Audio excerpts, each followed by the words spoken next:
Welcome back, guys, and this is the Crew Cab Trail Brawler.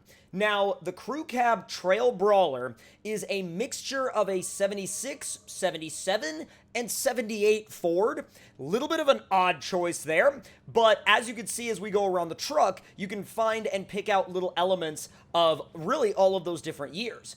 Now, one of the most interesting things about this truck is the attention to detail, number one, and number two, the gigantic list of accessories. Now, one of the other things about it is the fact that this truck, in theory, could come to consoles, but originally, when this truck first went up, the mod was over 1,500 megabytes in size. That's over 1.5 gigabytes, which is way above the limit for a console mod. Basically, that puts it way outside the eligibility. However, the mod has now since been reduced to about 740, 750 megabytes, which is a lot more reasonable considering the level of detail we're dealing with on this truck.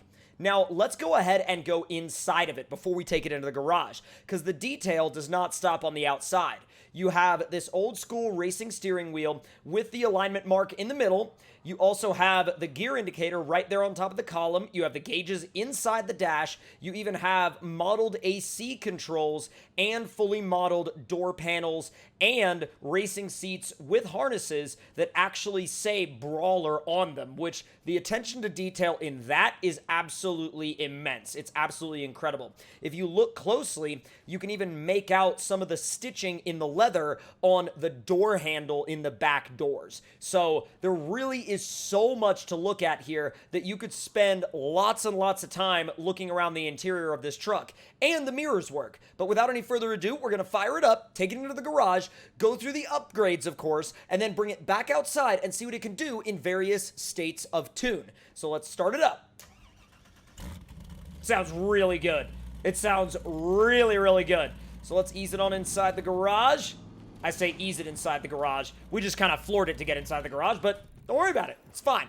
Now, the Crew Cab Trail Brawler literally comes in Send It spec. The TrailRunner spec twin turbo 750 horsepower engine is going to be your standard. However, you have the Grocery Getter tune, which is 450 horsepower. You have the TrailRunner tune, which is 750 horsepower. And then you have the Pin It to Win It tune with 1,400 horsepower. 1,400 horsepower in this engine tune. That is absolutely ridiculous for really anything in this game. Now, granted, there are other trucks in this game that have had more power than that, but for any rig, this is a ton of power, and it is nothing to sneeze at. Now, gearbox-wise, we have the low and slow experimental crawler trans, the race spec 8-speed, the tow and haul spec 10-speed, and the TrailRunner spec 6-speed, which is basically your do-it-all transmission. We're going to use the race spec. However, it says it's a bit of a handful with the 1,400 horsepower engine, and that you should probably install the King of the Hammers suspension if you choose to go that route. So, suspension-wise, moving on to that category now, we have the King of the Hammers spec, we have the tow and haul spec, we also have the TrailRunner spec. We're going to do the King of the Hammers spec, and the King of the Hammers spec is basically indestructible, so there's a lot of reason to run that, like a lot of reasons to run it. Now, this truck has 48-inch Baja TAs right off the bat, which it's one of the few trucks in SnowRunner as far as a mod goes that actually allows you to run the Baja TA. It's a really interesting sort of sand tire slash Baja tire compound. You also have 49-inch Maxxis Trepadors, 50-inch TSL boggers, 49-inch creepy crawlers, 49-inch pitbull rockers, 50-inch BFG crawlers, which are one of my personal favorites, 49-inch Thornbirds, and 50-inch IROCs. You also have the 49-inch diffuse snow and ice tires, which even though they don't have studs or chains modeled onto them, you can rest assured by looking right there on the side that they still have an excellent ice rating. So we're actually going to go with the BFG crawlers, and winch-wise, we have the basic non-12-volt winch and the TrailRunner spec 12-volt winch, which we're going to stick with. Diff lock-wise, we have the diff lock always on or the option to make it engageable. We're going to leave it just always on. Snorkel-wise, we have this Super Trick Invisible Roll Cage Snorkel, which is pretty freaking awesome. And then here's where it gets very, very interesting. So, tire carrier-wise, we have the BBS Beadlock, Bogger TSL, the Braid Wind Race Beadlock, the Creepy Crawler, Diffuse Snow and Ice Tire, KMC Machete Beadlock, and KMC Machete Beadlock Gold, Method 101 Beadlock, Pitbull Rocker, and Trepidor. Now, for the element of surprise, I'm going to leave the interior up to you guys to figure out what's in there on your own. There's really only one thing in there, but like I said, I'm going to leave that up to you guys. Bumpers-wise, we have a really interesting selection here. We have the Black Ops front bumper. We have the Chrome front bumper, which we're definitely going to go with the Black Ops front bumper. We also have the Black Ops rear bumper, and the license plate can also be uninstalled or installed with basically your choice. I mean, it's a really cool plate. It says twin turbo on it, and it's a California plate, so if it's your taste to run it, you totally can. Now, hoods and grills. We have the Black Ops grill or the chrome grill. I prefer the matte colored grill, the Black Ops grill. Now, the Brawler hood gives you a hood scoop, whereas the stock hood is a little bit more of a smoothed out, kind of polished look. So you can also, if you so desire, completely remove the hood and have a look at that ridiculously gorgeous twin turbo V8. There is so much going on down there, and it's actually interesting. You can even see the little breather filter there on the back of the valve cover. That is crazy amounts of detail. That is so incredibly wild. But we're actually going to go ahead and go with the Brawler hood this time. And tow and haul wise, we have the gooseneck hitch and the shorty tow hitch. We're not going to mess with either of those, but the gooseneck hitch itself requires the tow and haul suspension to be used. So make sure you keep that in mind when building this thing. Now, as far as fenders and trim goes, we have Brawler mild fender flares and then Brawler wild fender flares. Now, I'm going to probably go with the wild fender flares. I think they look really, really good. And let's see, chrome door trim, you can take that, oh wait, actually, you can put it on or take it off, although I don't really see exactly where it's actually doing much. So if someone could tell me actually in the comment section down below what that actually, wait a minute, I see what it changed now. Never mind. I know what I realized what I didn't see before. It's in the notch on the door. Now, actually, whoa, where are you going? Now, Trail Runner Off-Road Package. This is really cool because you can actually take the cage out if you would prefer to anyway. You can completely remove the cage, give it a little bit more of a cleaner look, but I'm definitely going to stick with the cage, not only because it looks great, but it's also functional. It gives you 4,000 repair points, 10 spare wheels, and a 660-gallon fuel tank, which is crazy. Now, tire carrier-wise, this is where the extra tires are. Oh, I see. So that's weird. Oh, wide wheel tires. Okay. Let me go ahead and remove the Bogger TSLs and then go down here and put on the BFG crawlers. There we go. All right, beautiful. Beautiful, beautiful, beautiful. So, let's see. Now, KMC Machete Gold. Got it. Awesome. Okay, now I realize why it's for the wider wheels and tires. That makes complete and total sense. Speaking of wheels, let's grab the KMC Machete Beadlock Gold, and that's obviously to match what we have in the back. And then you have a big variety of color options. You obviously have some custom color options here. I'm really partial to this one, but apparently it is not the... Okay, there we go. You have to go back to the beginning if you want the fenders to switch back to a matte color. Otherwise, they will stay red. Although that's not the most horrible color combination in the book. But I gotta say, the actual level of polish on these paint jobs is nuts. It's absolutely wild. And the list of colors just goes on and on and on. And they're so incredibly, the colors are just so deep. There's so much to look at with these colors. I really dig the yellow, actually.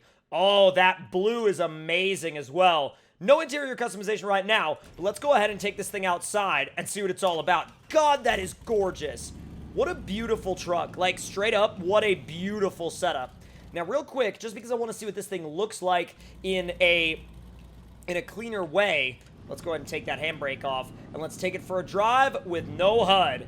Oh, look at that interior, dude. That is absolutely beautiful. That is absolutely gorgeous. You can actually hear a little bit of turbo whistle in the background, too, which is awesome. Now, unfortunately, you can't really kick the clutch when you have the HUD off because the game doesn't really respond to the controller inputs once you turn the HUD off. That also means you can't shift gears with your controller once you turn the HUD off, which is a little bit frustrating and a little bit annoying, but it's one of those things. Now, I gotta say, though, oh my God, is it beautiful. It's such a great-looking truck. I mean... Oh my God, I cannot get over how good that looks. I cannot get over how good that looks. That looks so good. That looks incredible. What if I turn the lights on? Oh, that looks even better. This thing is so wild. All right, we're going to need that HUD back on so we can actually use the gear shift. All right, let's go ahead and repair it real quick because we do have a little bit of damage. Not sure where it came from. Quick hill climb with that 1400 horsepower engine tune. Makes short work of that very, very easy. We'll go ahead and get that out of the way. Now, let's go ahead and make our way up through a little bit of rock crawling. And hey, I gotta say, that suspension is not doing too bad. Now, let me go ahead and repair and refuel one more time. Now, we are running, like I said before, the King of the Hammers spec suspension, which really doesn't have any damage issues at all. Since it's already completely, like, pre-damaged effectively, you don't really have to deal with the idea that you're gonna end up, you know, building up a bunch of damage. Now, the only thing is, you will scrape your front and rear bumpers when you're going through some rock crawling sections, but that's kind of what you gotta expect with this thing. Now, let's go ahead and take it into the mud and see what it's like out there. It should rip. Whoa! Oh my god, this thing with the 1400 horsepower engine tune requires you to really have to think about where you floor it. I mean, I don't think I've ever seen something take off quite that abruptly. That's nuts. Come on. Oi. Come on. Man, once you get into the deeper mud, it's like, nope. We have had enough of that. Like, we're good. We're done. We don't need to think about it. It's literally all done. We're all good from there. Now, once you get a little bit further out of it, though, it should pick up some grip and literally fire itself right back out of the mud again. But until it gets there, it just digs and digs and Are you gonna stop digging anytime soon? Huh?